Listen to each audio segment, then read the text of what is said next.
یہ بیان فرمائیں کہ یہ جو زکوٰۃ ہے یہ کسے کہتے ہیں اور اس کی شرعی حیثیت کیا ہے؟ اللہ جل جلالہ اپنے محبوب کریم صلی اللہ تعالی علیہ وسلم کے صدقہ سے ہمیں زکوٰۃ کے مسائل سیکھنے اور اس پر عمل کرنے کی توفیق عطا فرمائے۔ آمین۔ جیسا کہ آپ نے خوبصورت سوال کیا کہ زکوٰۃ کسے کہتے ہیں اور زکوٰۃ کی شرعی حیثیت کیا ہے، اس پہ اللہ پاک آپ کو بھی جزائے خیر عطا فرمائے۔ آمین۔ یاد رکھیں، زکوٰۃ شریعت میں اللہ تعالیٰ کے لیے ایک خاص مال کا ایک خاص حصہ مقرر کیا گیا ہے۔ مسلمان فقیر مالک کو اس کا مالک بنا دینا ہے۔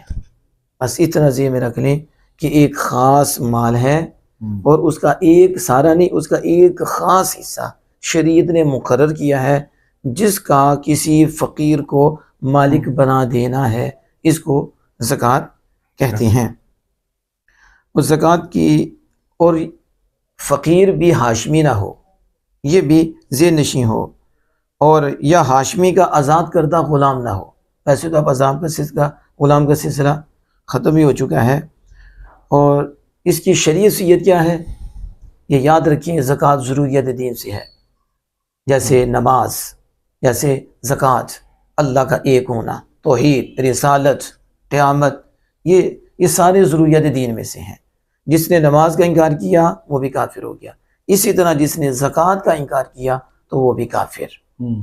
اور زکوٰۃ نہ دینے والا فاسق مانتا ہے کہ زکوٰۃ اللہ کا حکم ہے اور یہ ضروری ہے، فرض ہے، لیکن کوتاہی ہے اس کی، وہ نافرمانی کرتا ہے، تو پھر وہ گناہ گار ہے اور مستحق قتل ہے۔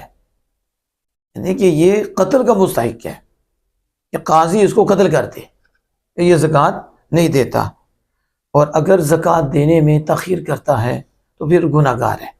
یعنی زکوٰۃ جب فرض ہو جائے، سال پورا ہو جائے، اور جب وہ دن آئے جس دن اس کا نصاب بنا تھا تو اسی دن زکوٰۃ کا دینا اس پہ لازم ہے، اور اگر اس میں وہ تاخیر کرتا ہے تو پھر وہ تاخیر کرنے کی وجہ سے بھی گناہ گار ہے۔ اللہ جل وعلا سے دعا ہے کہ ہمیں عمل کی توفیق عطا فرمائے۔